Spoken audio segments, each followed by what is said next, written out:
Hey guys, Chef Danny here. Today we are making a Swiss roll or a Yule log for the holidays, whichever you'd like to call it. I'm going to make the cake first and then we'll make the filling and put it all together, and I'll show you how we do that. So in my bowl right now I have 6 eggs and we're going to put 3/4 cup of sugar. Now this needs to mix for about 8 minutes. It needs to get really creamy, and then when that gets done, we're going to add our other ingredients.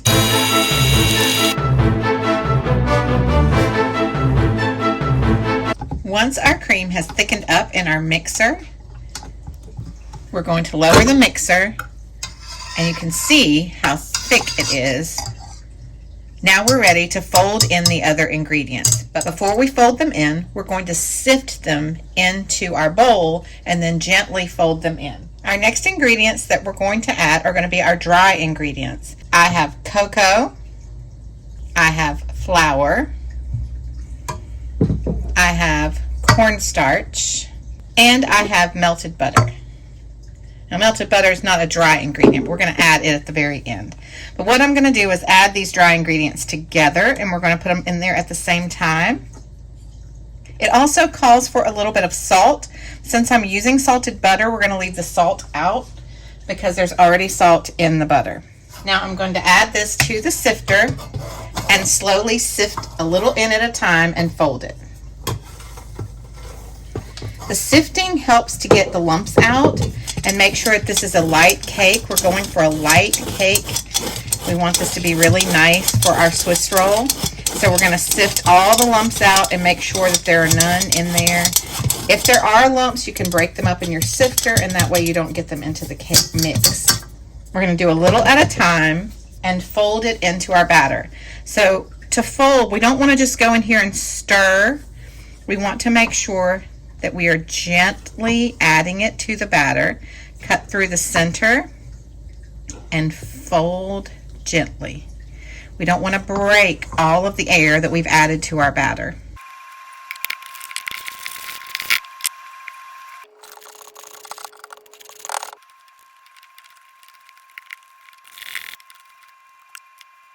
All right, now we're going to slowly add in the butter, a little at a time. Once again, we don't want to break our fluffy cake batter that we have going on. And once we get the butter incorporated, we're going to add about a teaspoon of vanilla, and then we're ready to go onto the pan to bake. All right, it's time to pour our batter onto our half sheet pan, and I've lined it with parchment.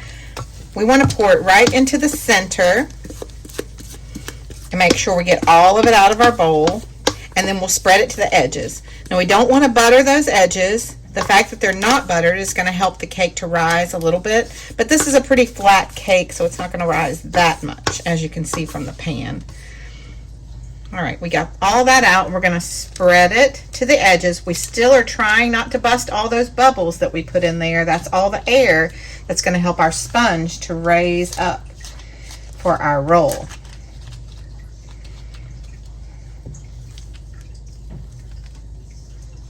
This is going to go in a 400 oven for about 10 minutes, but it depends a lot on your oven. We've been cooking them about 5 to 7 minutes. We don't want to overcook it because then it's going to be too dry when we put it in our roll.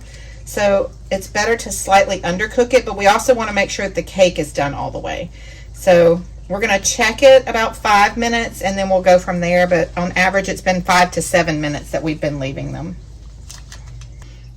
Our cake is out of the oven, and there's something really important that we have to do while it's still hot. So we want to take a knife and run around the edges really quickly. Time is of the essence here because it's not going to roll properly if we don't do it while it's hot. And then you're going to take a tea towel and put the tea towel on top. That's a lot of T's in that sentence. Then we're going to pick it up and flip it over really quickly. Yay! All right, now we're going to take this pan off, and hopefully it didn't stick. Yes, that's what we wanted. And now we're going to use the tea towel to help us roll this up while it's hot. If we don't roll it while it's hot, it's not ever going to work. So you want to start at one end and start your roll using your tea towel. Start rolling.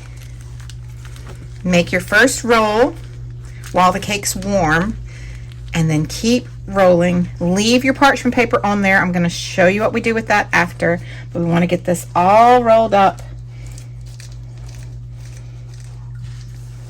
And move this towel out the way, because what we're going to do now is let this cool, but it has to cool in our roll. We have it rolled up in our tea towel. We're going to let it hang out here on the counter, nice and tightly rolled. You can see the rolls here on the end in the towel. We're going to let this cool, and then we're going to make our filling and fill our Swiss roll. While our roll is cooling, we're going to get ready for the decorations for the outside of the roll. So the first thing I did was melt some chocolate over a double boiler, and I'm going to show you how to make something that looks like bark on the outside of our Swiss roll. So we're going to lay the parchment paper out. We're going to pour the chocolate onto the parchment paper,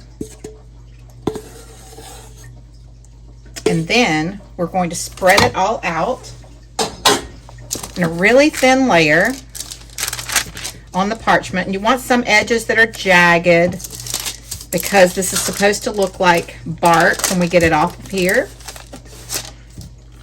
So you don't have to make it smooth and straight. You just want to have thin edges, because I'm going to show you what we're going to do with it in a minute.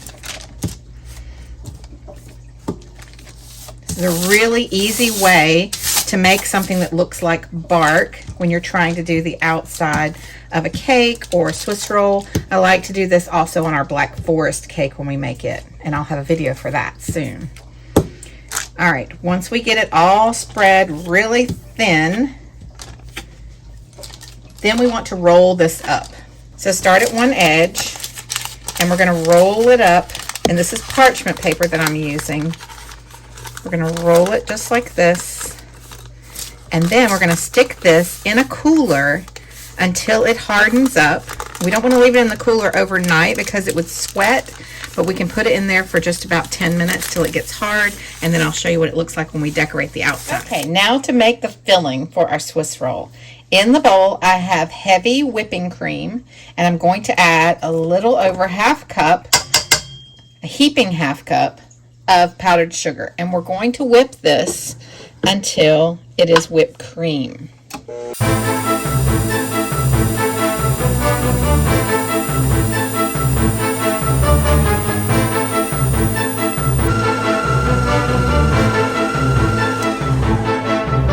Once the cream has thickened up, we're going to add just a little bit of vanilla.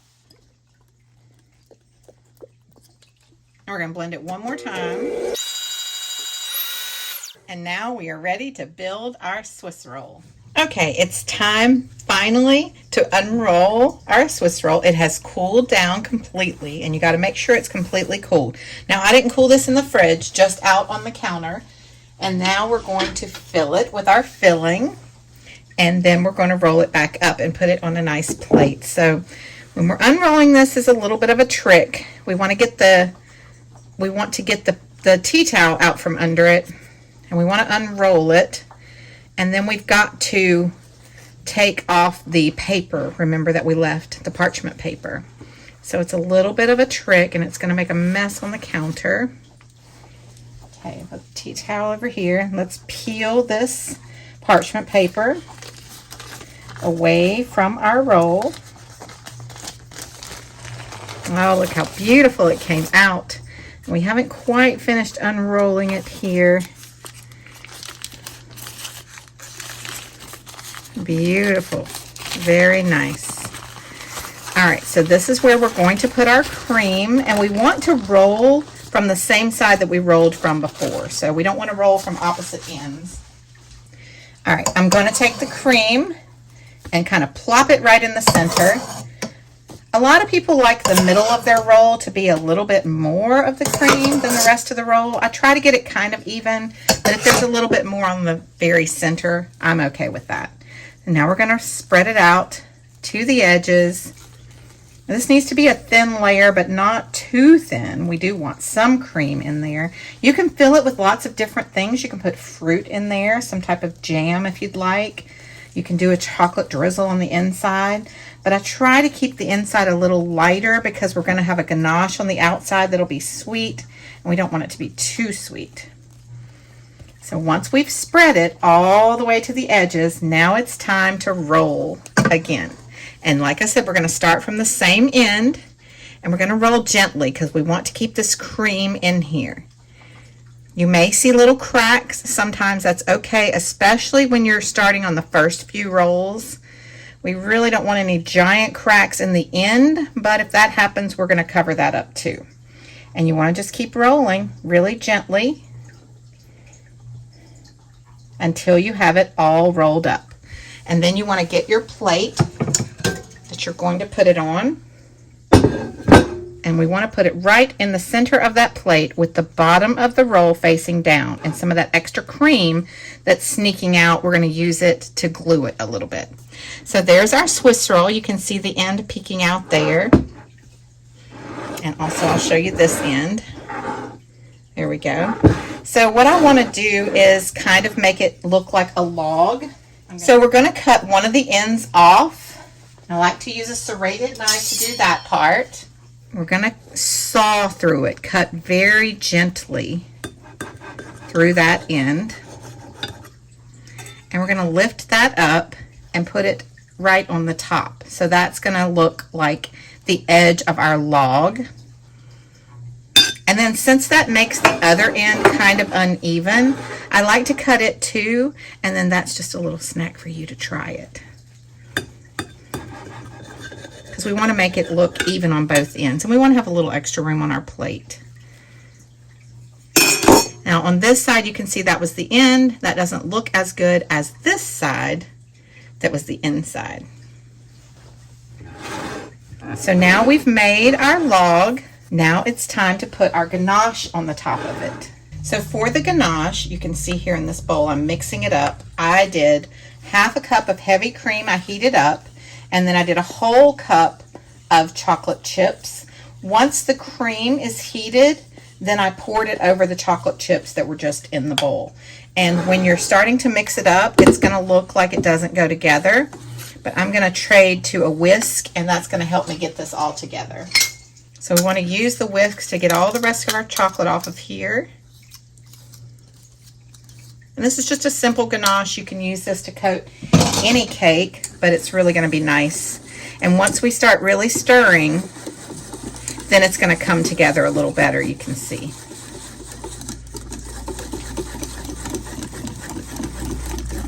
All right.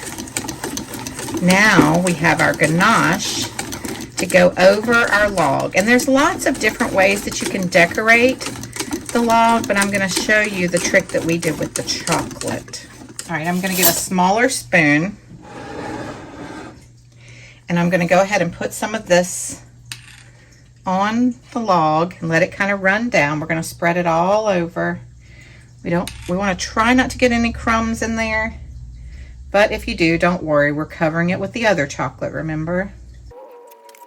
This is a really traditional Christmas dessert, and it looks really nice sitting on the table too. You can leave the ends exposed if you want, so you can see the roll, or you can put chocolate on the ends as well. I think I'm going to leave them open.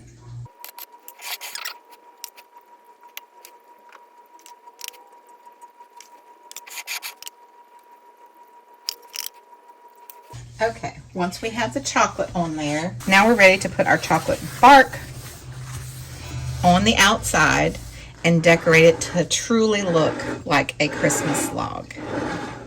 Okay, our chocolate is out of the cooler now, and we have our Yule log all ready to go. So we're going to unroll the chocolate, and I'm going to show you what this looks like when we unroll it. This is going to make little pieces that look similar to bark, and we're going to use that to look like bark on our Yule log.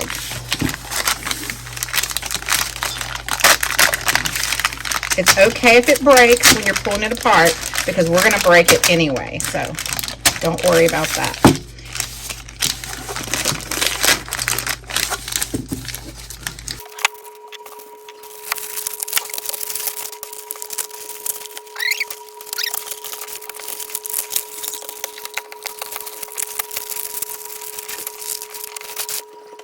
Okay, that was a little bit of a struggle to get it off of there because I think I left it in the cooler a little too long. So I'm going to show you why all these pieces are really important. Okay, we have our log, and what we do with the pieces is we're mimicking bark. So we want to make sure that we put it in layers around the cake, and you can break it to whatever you need it to be, where it's pieces of bark on the Yule log. Do you see the vision now? It's really amazing how it looks like bark, and all it is broken pieces of chocolate. But because it has that little bit of roundness to it, it makes it look like the bark on the tree. You do kind of have to work fast because your hands will melt this chocolate really quickly.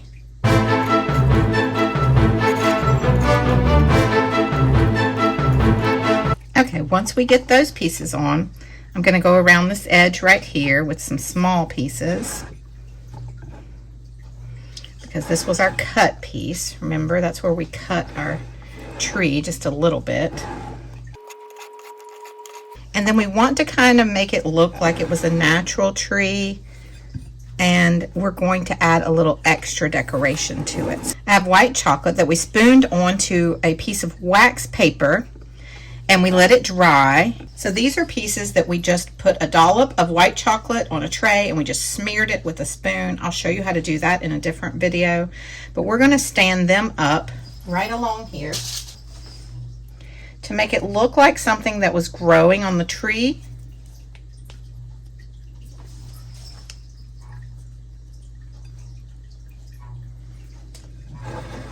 There we go. And to just make it a little more fancy, we're going to decorate the tray just a little bit. And I have some trees that we're going to do that with. These are some ice cream cones that we dipped in white chocolate and then sprinkled with green sprinkles. So what I'm going to do is turn this around because this side is kind of wider.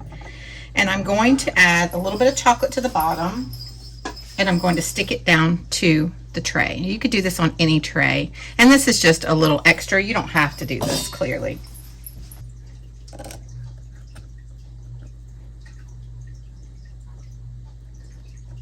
And the finishing touch is going to be powdered sugar, and we're just going to powder the whole thing to look like snow. And that is our Yule log. Merry Christmas. I hope you enjoy this Yule log recipe. And if you like this recipe, you'll probably like my other recipes, so make sure you subscribe to my channel.